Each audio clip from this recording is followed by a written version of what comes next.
Good morning student. आज का हमारा चैप्टर है तुम कब जाओगे अतिथि, जिसके लेखक हैं शरद जोशी, जिनका जन्म मध्य प्रदेश के उज्जैन शहर में 21 मई 1931 को हुआ।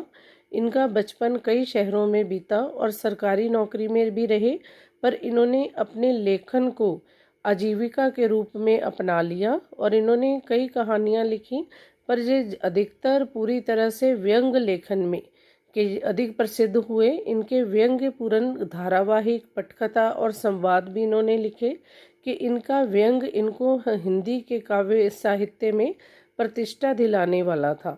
शरद चंद्र के इस पाठ में इन्होंने मुहावरों से, हास परिहास से, अपनी रचनाओं से लोगों तक अपनी बात को पहुंचाने का एक साधन अपनाया है, जिसमें ये समाज में फैली हुई कई कुरीतियों, कई ऐसी विसंगतियों का बेबाक वर्णन करते हैं, जिससे पाठक जो है पढ़कर चकित और उस विषय पर सोचने के लिए मजबूर हो जाता है।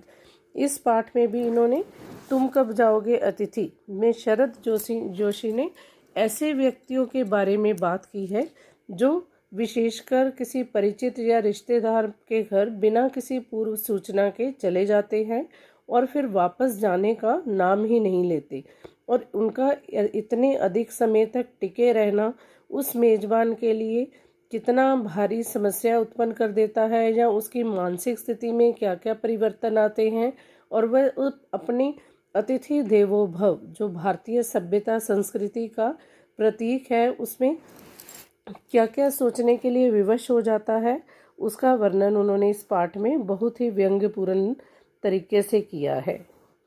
हमारा चैप्टर तुम कब जाओगे अतिथि, जिसमें स्टार्टिंग में लेखक क्या कह रहा है कि आज तुम्हारे आगमन के चतुर्दिवस पर, चतुर चौथे दिन, दिवस दिन, तो इस जब लेखक के घर में आए हुए अतिथि को 4 दिन हो चुके हैं, तो ये प्रश्न बार बार घुमड़ रहा कि मन में आना, मन में घूमना कि तुम कब जाओगे अतिथि कि तुम कब वापस जाओगे। अतिथि मेहमान, आगंतुक, पाहुना, इसके पर्यायवाची शब्द। तो लेखक जो है उसके घर में आए हुए अतिथि को 4 दिन हो चुके हैं और उसके मन में बार बार ये प्रश्न आ रहा है कि वह कब वापस जाएगा।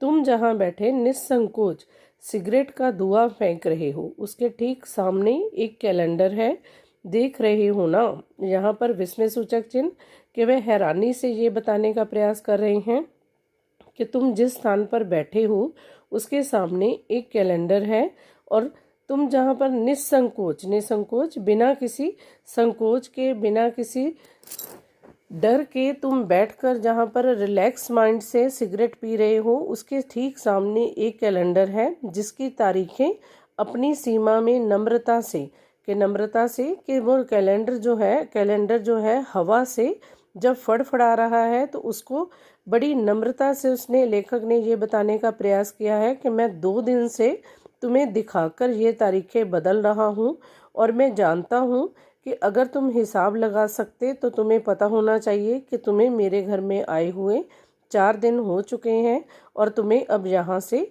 वापस चला जाना चाहिए। तुम्हारे सतत आतिथ्य का, सतत लगातार के आतिथ्य के तुम्हारी अतिथि की सेवा करना, कि उस आतिथ्य को करते हुए मुझे सतत लगातार चौथा भारी दिन कि ये 4 दिन हो चुके हैं पर तुम्हारे जाने की कोई संभावना प्रतीत नहीं होती, कि लाखों मील लंबी यात्रा करने के बाद वे दोनों एस्ट्रोनॉट्स भी इतने समय चांद पर नहीं रखे थे जितने समय में तुम एक छोटी सी यात्रा कर मेरे घर आए हो। अब लेखक यहाँ पर एक व्यंग कर रहा है कि इतने के चांद तक जाने के लिए एस्ट्रोनॉट्स को जो लाखों मील लंबी यात्रा करनी पड़ी, तो वो तब भी इतना समय चांद पर नहीं रुके, वे गए और अपना कार्य करने के पश्चात शीघ्र ही वापस आ गए। पर तुम एक छोटी सी यात्रा कर मेरे घर आए हो और अब वापस जाने का नाम ही नहीं ले रहे। तुम अपने भारी चरण कमलों से कि मेरी ज़मीन पर जो अंकित कर चुके हो, तुमने एक अंतरंग निजी संबंध मुझसे स्थापित कर लिए। अंतरंग के बड़े अपने के तुम्हारे और मेरे रिलेशन जो हैं, निजी संबंध के बहुत ही पर्सनल हो चुके हैं। तुमने मेरे साथ इतने कम समय में कि एक निजी संबंध स्थापित कर लिए हैं जो बड़े अपने से लगते हैं, और तुम में अपने भारी चरण कमल यहाँ पर क्यों कहा गया है? इसलिए कि वो वहाँ से जाने का नाम ही नहीं ले रहा अतिथि। तो लेखक के घर से उसको लग रहा है कि उसके चरण जो हैं वो भारी हैं और मेरे ही घर में टिके हुए हैं, और अब ये इस ज़मीन पर अपने चरण पूरी तरह से, अपने पैर जो हैं वो पूरी तरह से जमा चुका है, और अपनेपन के संबंध स्थापित करने के बाद भी ये यहाँ से नहीं जा रहा। तुमने मेरी आर्थिक सीमाओं की बैंजनी चट्टान देख ली। बैंजनी चट्टान कमज़ोर स्थिति, व्यंजनी चट्टान का अर्थ है कि कमज़ोर स्थिति, कि तुमने मेरी आर्थिक सीमाओं के, मेरी इकोनॉमिक कंडीशन जो है, मेरी आर्थिक स्थिति जो है उसको कमज़ोर पक्ष को भी देख लिया है। तुम मेरी काफ़ी मिट्टी खोद चुके, कि अब तुम्हें मेरी आर्थिक स्थिति का अनुमान हो चुका है, कि तुम्हें पता है मेरे घर का आर्थिक खर्चा, आर्थिक व्यय जो है वो कैसा है। तो मुझे लग रहा है कि तुम मेरी काफ़ी मिट्टी खोद चुके हो, कि एक तरह से मुझे शर्मिंदा करने के कार्य करने में लगे हुए हों। अब तुम लौट जाओ अतिथि, तुम्हारे जाने के लिए ये उच्च समय अर्थात हाई टाइम है। लेखक क्या चाहता है कि अब तुम वापस चले जाओ, क्योंकि अब तुम्हारे लिए ये एक ऐसा उच्च समय या हाई टाइम के जो बिल्कुल सही समय है कि अब तुम वापस चले जाओ। क्या तुम्हें तुम्हारी पृथ्वी नहीं पुकारती? पीछे प्रश्नवाचक चिन्ह दिया है। इसका अभिप्राय है कि लेखक क्या कहना चाहता है कि तुम्हें तुम्हारी पृथ्वी यहाँ पर अभिप्राय है कि जहाँ से तुम आए हो, तुम्हारा घर जो है वो तुम्हें वापस नहीं बुलाता, और तुम्हें अब दूसरे के घर से वापस चले जाना चाहिए। अब यहाँ पर इस पैराग्राफ में लेखक ने अपनी मानसिक स्थिति का वर्णन किया है। नेक्स्ट में जब लेखक के घर में अतिथि आया था तो उन 4 दिनों का वर्णन वो हमारे सामने कर रहा है। सबसे पहले जिस दिन लेखक के घर में अतिथि आए थे, उस दिन जब तुम आए थे, मेरा हृदय किसी अज्ञात आशंका से धड़क उठा था। कि लेखक के घर जिस दिन अतिथि आया, तो अगर क्वेश्चन आ जाता है किस अज्ञात आशंका से, उसको क्या आशंका थी? कि उसको संदेह था कि किसी भी अतिथि के अचानक से आ जाने पर उसके घर का जो आर्थिक व्यय है, आर्थिक खर्चा जो है, उसके घर का बजट जो है वो बिगड़ने वाला है।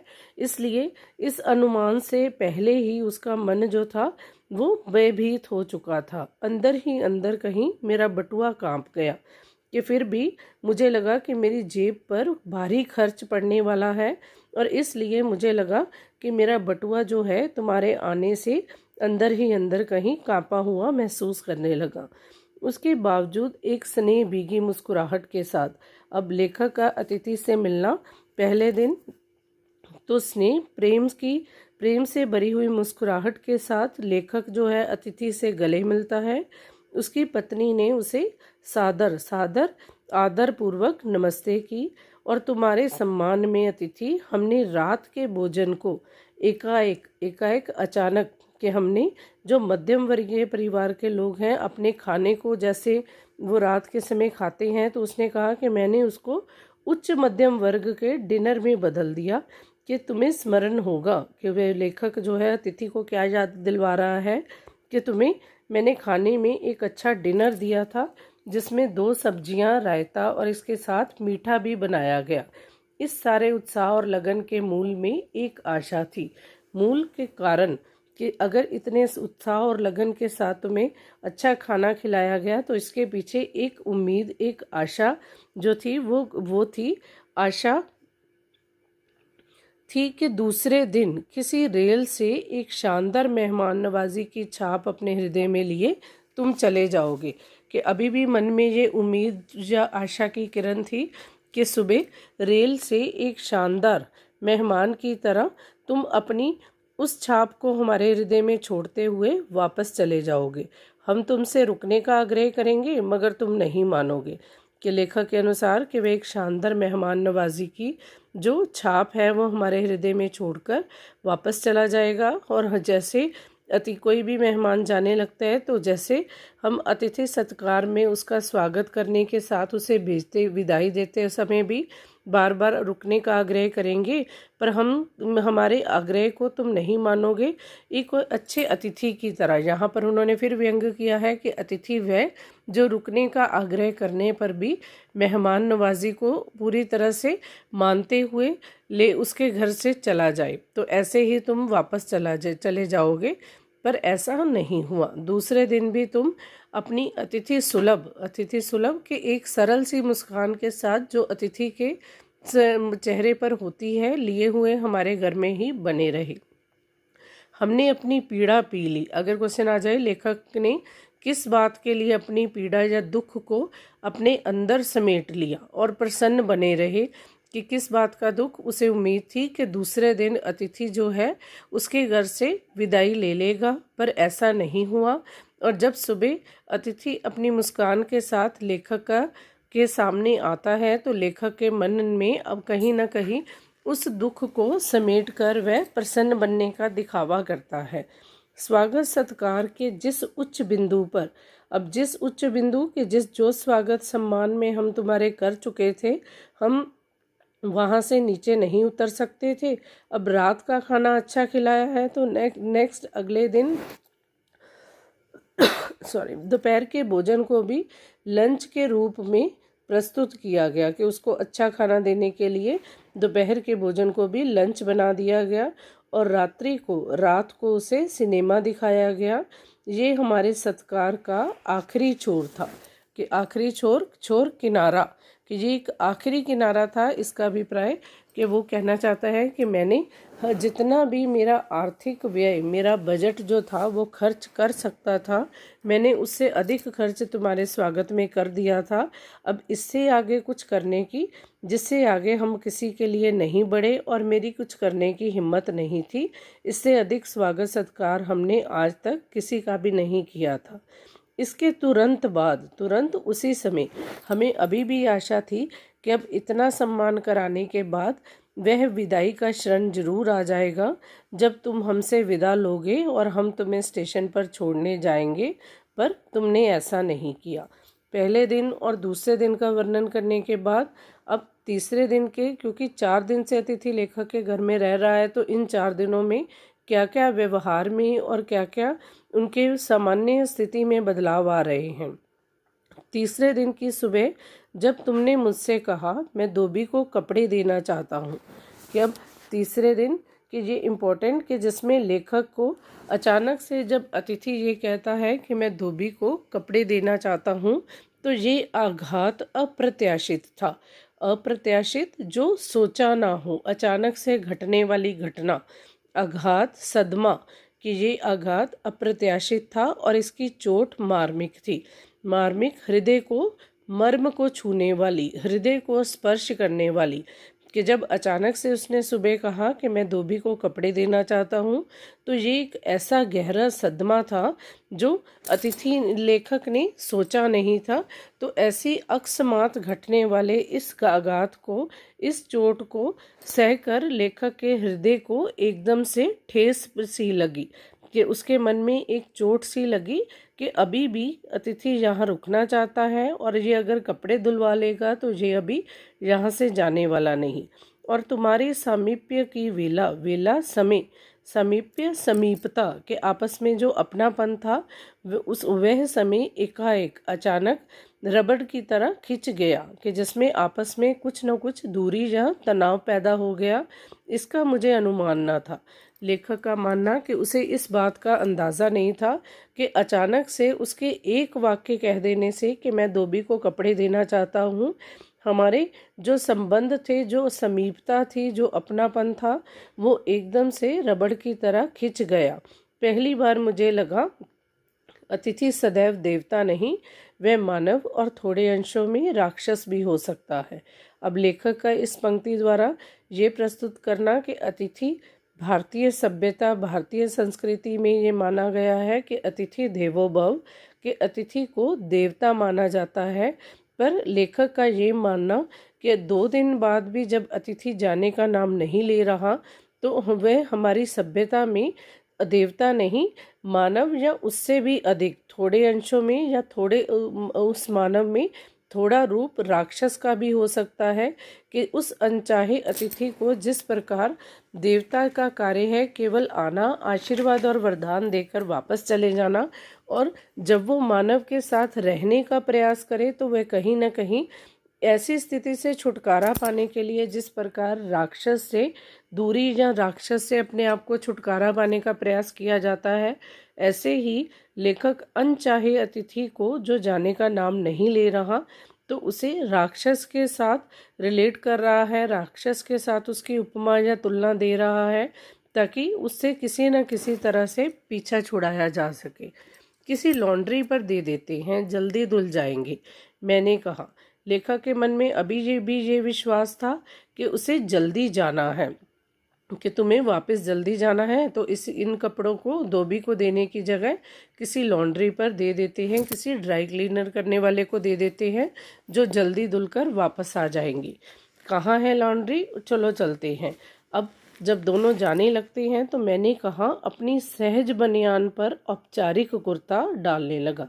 यहाँ पर भी उन्होंने इस बात के द्वारा ये स्पष्ट किया है कि बड़ी सरल और सिंपल भाषा में ये बताने का प्रयास किया है कि संबंध एकदम से कैसे बिगड़ जाते हैं, कि सहज बनियान कि जो आपस में दोनों में सहजता थी, दोनों में संबंध से बिल्कुल नॉर्मल थे, सिंपल थे, वो अब औपचारिक कुर्ता के बनियान के ऊपर जैसे लेखक कुर्ता डाल रहा था तो संबंधों में भी जो सहजता थी, जो आपस में प्रेम था, अपनापन था, वो एकदम से औपचारिकता का रूप ले चुका था, औपचारिक दिखावे का रूप ले चुका था।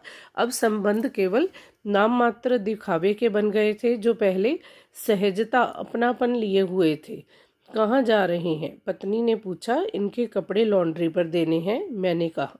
मेरी पत्नी की आंखें एकाएक बड़ी हो गई। जब लेखक अपनी पत्नी को ये बात बताता है तो अचानक से पत्नी की आंखें बड़ी हो गई, जिसका अभिप्राय कि वह भी अपना क्रोध जो था वो प्रदर्शन करने लगी, कि उसे भी लग रहा था कि अतिथि अब यहाँ से नहीं जा रहा। आज से कुछ वर्ष पूर्व उसकी ऐसी आंखें देख मैंने अपने अकेलेपन की यात्रा समाप्त कर बिस्तर खोल दिया था।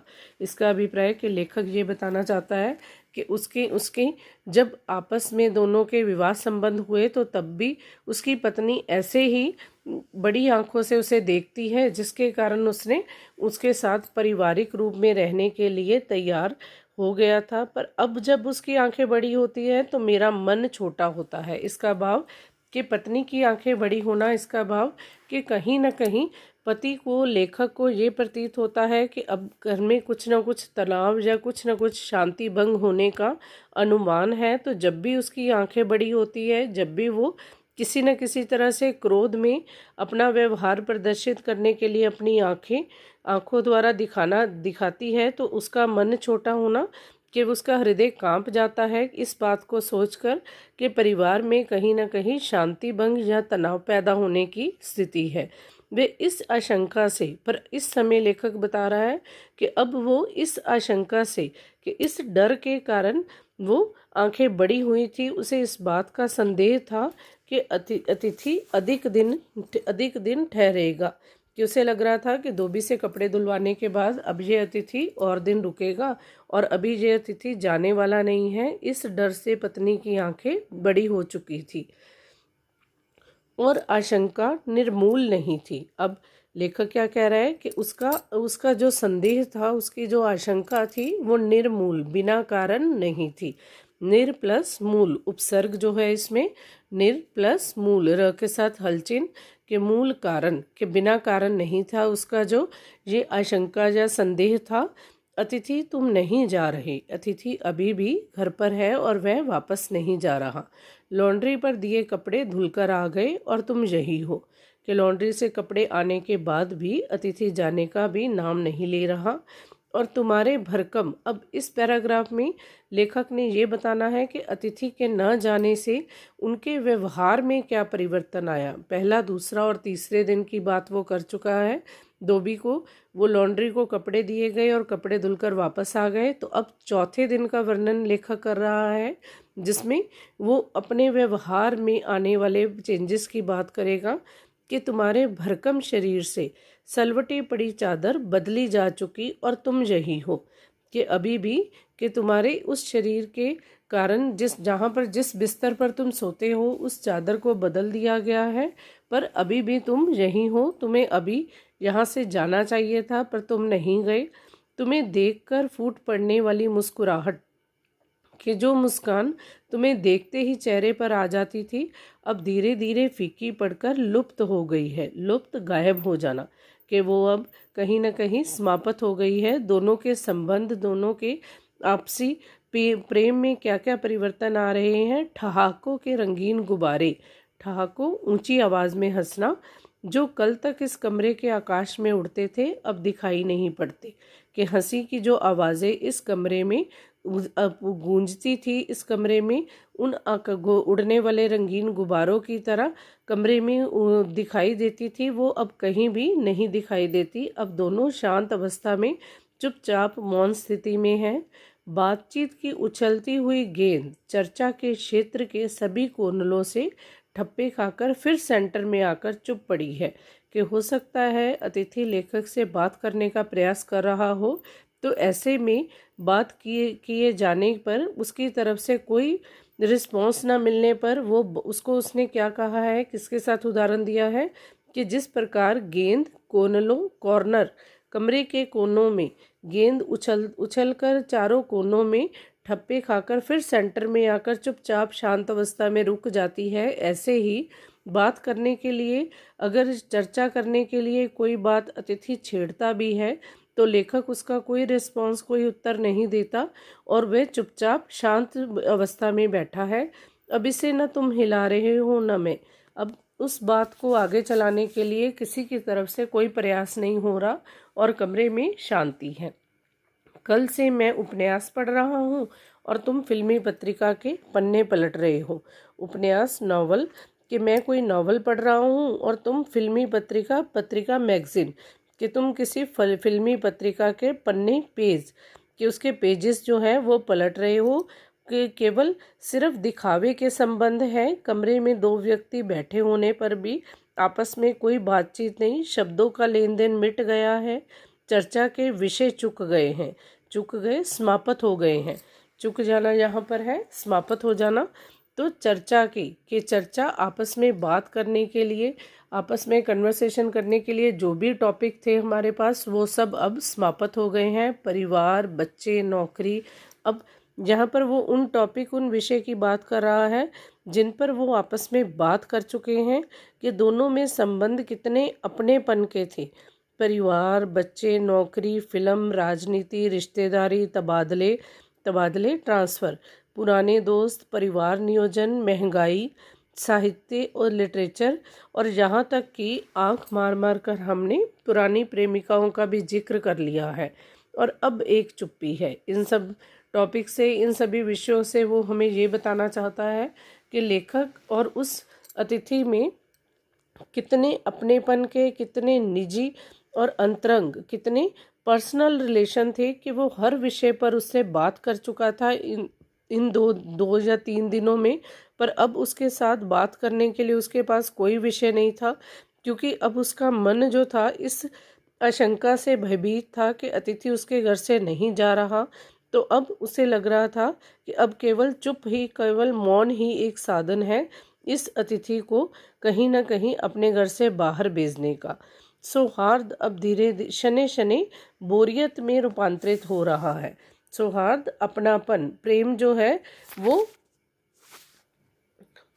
अपनापन जो है वो कहीं ना कहीं धीरे धीरे बोरियत के रूप में के बदल रहा है। भावनाएं गालियों का स्वरूप धारण कर रही हैं कि मन में उठने वाले जो विचार है, जो भावनाएं हैं, वो अब अपशब्दों का, गालियां शब्द का अर्थ है जहाँ पर, कि अपशब्दों के रूप में बदलने को तैयार हो रहे हैं। कि विचार जो हैं वो अब गलत विचारधारा की तरफ जाने को प्रेरित हो रहे हैं। पर तुम जा नहीं रहे किसी अदृश्य गोंद से, कि अदृश्य जो दिखाई ना दे। तुम्हारा व्यक्तित्व यहाँ चिपक गया है। व्यक्तित्व, पर्सनैलिटी, कि तुम अपनी ऐसे व्यक्तित्व को हमारे सामने दिखा रहे हो कि लग रहा है मैं और मेरा परिवार इस बात को नहीं समझ पा रहा कि तुम किस अदृश्य शक्ति से हमारे घर में पूरी तरह से चिपके हुए हो, जो यहाँ से जाने का नाम नहीं ले रहे और हमारे मन में यही प्रश्न उठता है कि तुम कब जाओगे अतिथि। कल पत्नी ने धीरे से पूछा था। अब यहाँ पर कल शब्द से अभिप्राय है कि तीसरे दिन जब उसने धोबी को कपड़े देने के लिए जाना था, तो तब लेखक से उसकी पत्नी पूछती है कि कब तक टिकेंगे जी। मैंने कंधे उचका दिए ऊंचे करके उसने अपनी तरफ से उस बात पर अपना समर्थन ना देते हुए कि मुझे नहीं पता, कि मैं कुछ नहीं कह सकता इस बारे में, मैं तो आज खिचड़ी बना रही हूँ।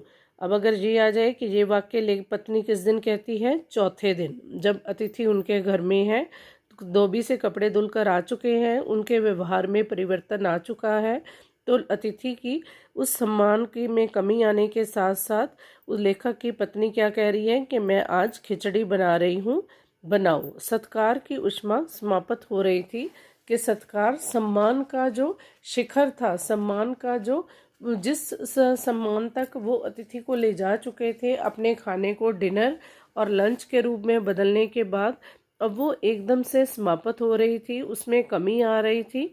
डिनर से चले थे, खिचड़ी पर आ गए। अब भी अगर तुम अपने बिस्तर को गोलाकार रूप नहीं देते तो हमें उपवास तक जाना होगा। अब ये आने वाली सिचुएशन का वर्णन कर रहा है लेखक कि पत्नी ने जब कहा कि वे खिचड़ी बना रही है, तो लेखक सोच रहा है कि हमारे सम्मान में दिन प्रतिदिन कमी आती जा रही है। तो अगर तुम अभी भी अपना बिस्तर, कि अभी भी तुम यहाँ से जाने का नाम नहीं, बिस्तर गोलाकार करना, कि घर से प्रस्थान करना, घर से वापस चले जाना, कि जाने का नाम नहीं ले रहे, तो हमें उपवास, व्रत तक, फास्ट, कि हम व्रत तक रखने के लिए पूरी तरह से इच्छुक हैं, कि हमें व्रत भी रखना पड़ा तो उसके लिए भी हम तैयार हो जाएंगे कि होगा ये। अभी भविष्य के बारे में लेखक सोच रहा है।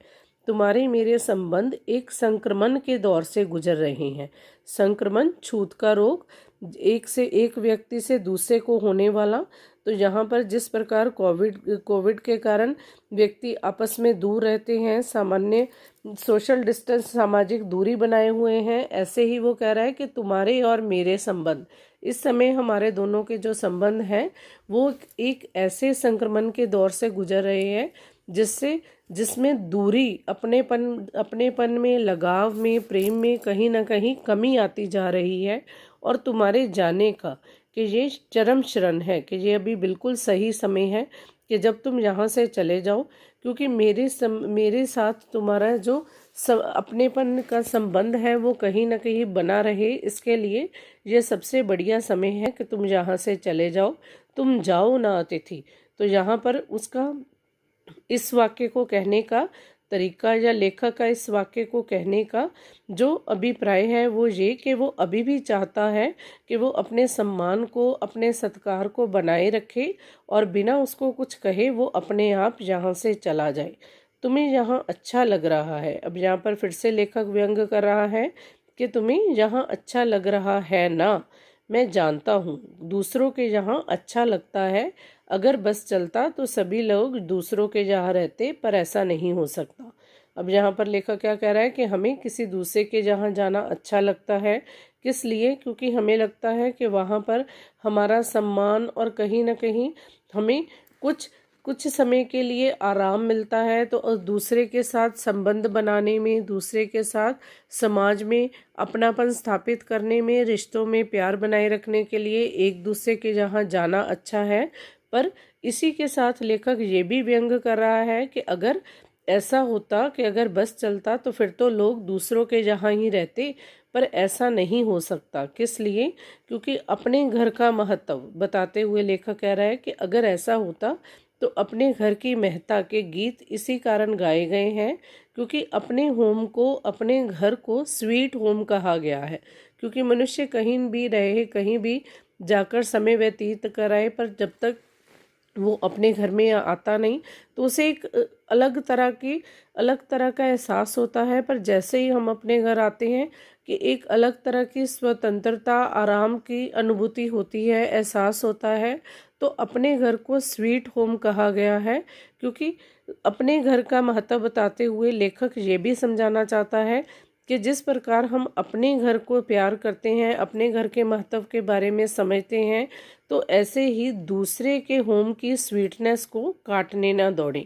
अगर आशय स्पष्ट कीजिए के लिए ये पंक्ति आ जाए कि लोग वो दूसरों को क्या समझाना चाहते हैं कि हमें एक ऐसा अतिथि बनकर किसी दूसरे के घर जाने का प्रयास नहीं करना है जो दूसरे के घर की स्वीटनेस को समाप्त कर दे, उस घर की स्वतंत्रता, उनके परिवार के साथ अपने संबंधों को खराब करने का कार्य करे। तो ऐसी स्वीटनेस को भंग करने का कार्य हमें एक अनचाहा अतिथि बनकर नहीं करना।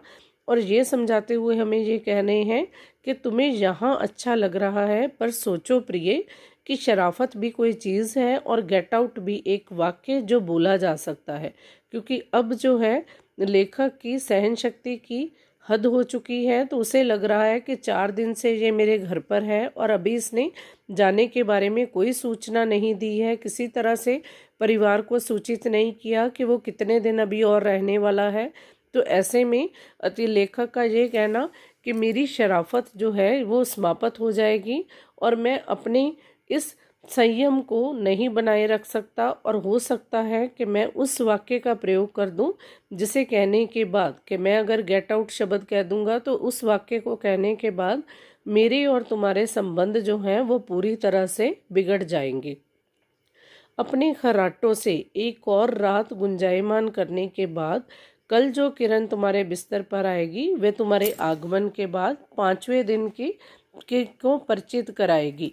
कि अब लेखक उस आने वाले दिन के बारे में सोच रहा है। चैप्टर की स्टार्टिंग में 4 दिन से लेखक के घर में अतिथि रह रहा है, तो इन 4 दिनों का वर्णन करने के बाद चौथे दिन की रात को वो बता रहा है कि जब 5वें दिन की सुबह होगी, अगर तुम हमारे घर में 4 दिन से रह रहे हो तो आज की रात तुम्हारे खर्राटे जो पूरे परिवार को परेशान कर रहे हैं कि एक और रात उन खर्राटों की गुंजायमान की गुंजायमान के चारों तरफ अपनी ध्वनि, अपने उस खर्राटों की आवाज़ के शोर से जो तुम सुबह बिस्तर पर सूर्य की किरण कल देखोगे, वो तुम्हारे हमारे घर में आने का 5वां दिन होगा। वो तुम्हें 5वें दिन की सुबह के बारे में परिचित करवाएगी। और मुझे अभी भी आशा है कि वे तुम्हें जैसे ही सुबह होगी तुम घर लौटने का सम्मानपूर्ण निर्णय ले लोगे। फैसला कि अभी भी मुझे इस बात की उम्मीद है, इस बात की आशा है कि जैसे ही सुबह होगी तुम अपने घर वापस जाने का निर्णय ले लोगे, क्योंकि मेरी सहनशीलता की वह अंतिम सुबह होगी।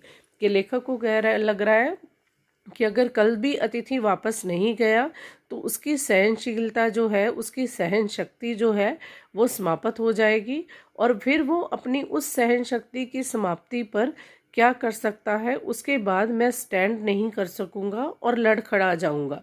कि अभी भी मैं अपने आप पर संयम रखे हुए हूँ, अभी मैं सिर्फ मन में विचार कर रहा हूँ, व्यवहार में परिवर्तन आया है, पर अगर तुम कल भी नहीं गए तो हो सकता है उस सहन शक्ति की समाप्ति के बाद मैं अपना संयम न रख पाऊँ और मैं कहीं ना कहीं लड़खड़ा जाऊँ कि मैं अपना संतुलन न बनाए रख सकूँ, और जिस कारण हो सकता है कि मैं तुम्हें खुद ही जाने के लिए कह दूं। मेरे अतिथि, मैं जानता हूँ कि अतिथि देवता होता है, पर आखिर मैं भी मनुष्य हूँ।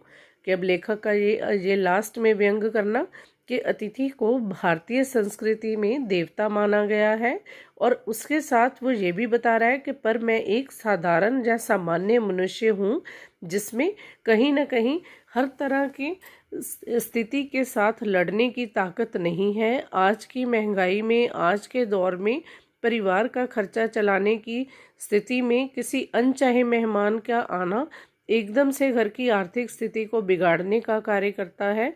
तो मैं कोई तुम्हारी तरह देवता नहीं, एक देवता और एक मनुष्य अधिक देर साथ नहीं रहते, देवता दर्शन देकर लौट जाता है। लेखक का यहाँ पर भी व्यंग करना कि यहाँ पर मैंने आपको बताया शरद जोशी व्यंग द्वारा मनुष्य को हमें समझाना चाहते हैं कि अतिदेवता का कार्य क्या है, केवल आना और दर्शन देकर वापस चले जाना। तो ऐसी स्थिति में अतिथि के एक परिवार में देवता जो है वो ज़्यादा देर साथ नहीं रह सकते, और अब आपका देवत्व तभी सुरक्षित रहेगा जब आप समय पर उस अतिथि सत्कार को निभाते हुए समय पर उस व्यक्ति के घर से वापस चले जाओ जिसके घर आप बिना सूचना दिए आए हो। ये मनुष्य अपनी वाली पर उतरे, उसके पूर्व तुम चले जाओ, तुम लौट जाओ। अब लास्ट में अभी भी वो चाहते हैं कि हे अतिथि कि तुम मैं मुझे उस मनुष्य अपनी वाली के मनुष्य जो है अपने विचारों पर कंट्रोल नहीं कर सकता, विचारों पर संयम नहीं रख सकता। तो मैं 4 दिन से अपने आप को संयम में रखे हुए हूँ, और अब भी अगर तुम वापस नहीं गए तो हो सकता है कि मुझे अपने मानवीय व्यवहार में परिवर्तन लाने के साथ बोलकर तुम्हें इस घर से बाहर जाने के लिए कहना पड़े। उफ, तुम कब जाओगे अतिथि। जहाँ पर उफ का प्रतीक है दुख का प्रतीक, जिसमें वो चाहता है कि अतिथि तुम्हें अब इस घर से चले जाना चाहिए।